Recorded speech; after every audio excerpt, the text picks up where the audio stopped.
Hello guys and welcome back to the channel. We've just been hit by another massive day of football with the group stages now concluded, so we now know the round of 16 fixtures, but we'll get into that at the end of the video. We've had 4 games, 8 teams playing all together in today's matches, as Ukraine played against Belgium, Slovakia played against Romania, the Czech Republic played against Turkey, and Georgia played against Portugal. We'll get through all the action very quickly now, and I might have a little recap of yesterday, because I imagine my video yesterday wasn't too great after another England result.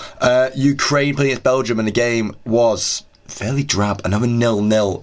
The 0-0s are picking up right now in this tournament, and I kind of want to just nip a bud in it. Please, might stop that. Obviously, Ukraine had their chances, but just didn't take them. Belgium had the chance through Lukaku, but I just don't think this Belgian team is good enough anymore. I don't think if in the next round, when they do get to the next round now, I don't think they're going to do anything. Obviously, this game ending 0-0 saw Ukraine get knocked out, because the other game was a draw, Slovakia versus Romania. So we saw Romania top the group, followed by Belgium, then Slovakia were in third, and Ukraine finished rock bottom, all on 4 points. Ukraine, the first team in Euros history to be knocked out on 4 points. It's really disappointing for Ukraine. It's really heartbreaking for Ukraine too, but that's just how it is sometimes, you know.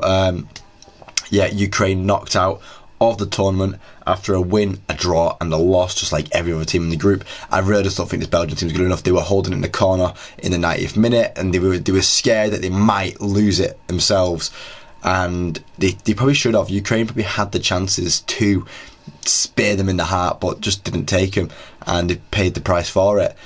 Slovakia against Romania, obviously ending 1-1, as I've just said, with Duda scoring the opening goal, and then Marian scoring a penalty. It was quite a weak penalty as well. It wasn't, you know, cut and dry penalty. It was a bit dodgy, but when you saw the replays, like I was watching the replays and I was going, that doesn't seem right, and then I saw another replay, was like, they were not showing that bit when the knees collided.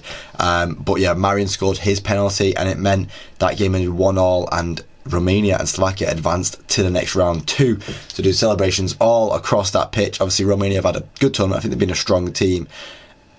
I just don't think this has been as strong as a group. I think this has been a very iffy group of like a bit of a jumpiness. But we'll wait and see how they do in the next round. We'll get into the next round in a second.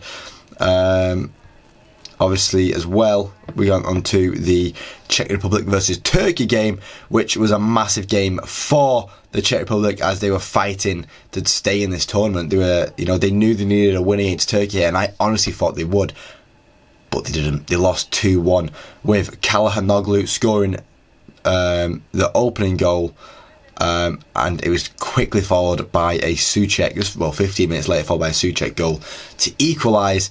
But then Cenk Tosun won them the game in the 94th minute in amazing scenes for Turkey to secure that second place spot in the table for them. Obviously, because we knew Portugal were going to go through no matter what as top of the group, and with a win, Georgia can't catch them, so we'll get into that game in a second.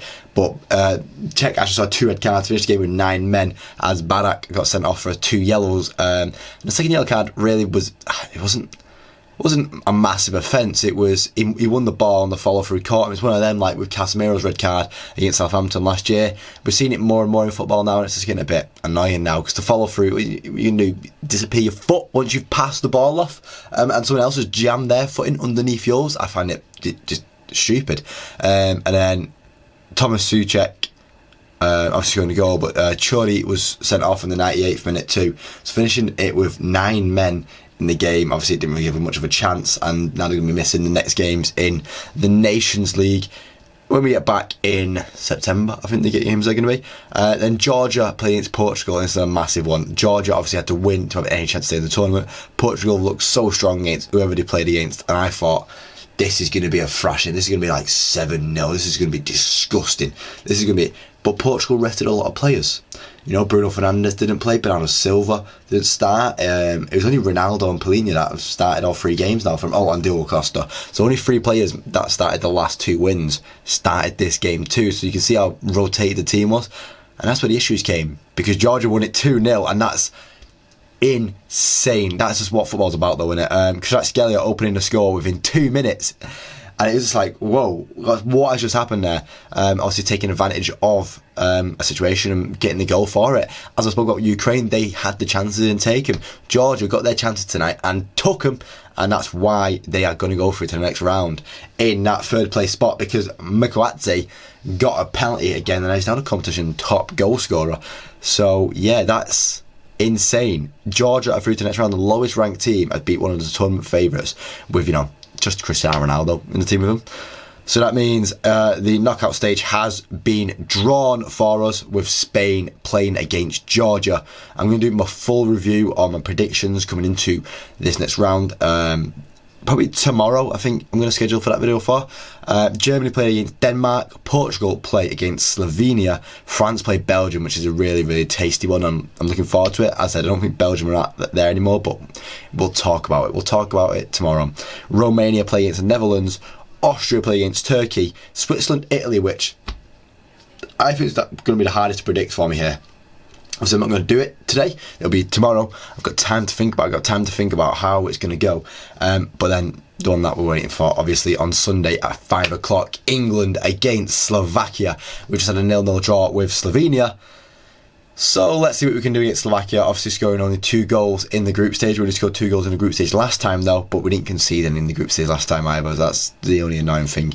But let's see how we do against Slovakia. I think it's not a massive challenge, but it's something to get us started, so I'm looking forward to it.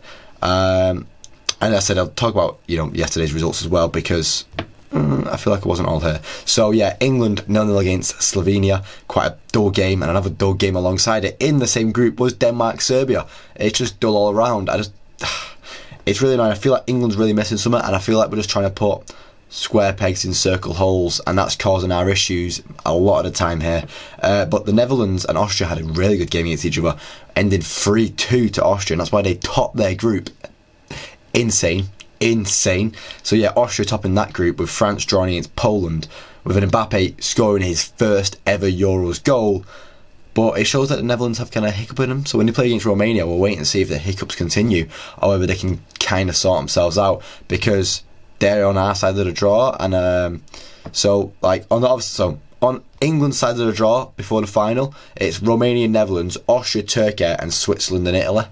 So it's 6 tough teams. Obviously, I think Netherlands, Austria, and both Italy and Switzerland, it's a tough one to call. They just got a result against Germany. They were beating Germany until the 90th minute. So put a bit of fear in the Switzerland team. I'm not going to talk too much on it yet. I said my predictions will be out tomorrow, so go check that one out when it comes out tomorrow.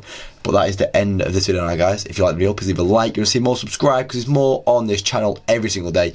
Thank you for watching, guys, and hopefully I do see you next time. Cheers.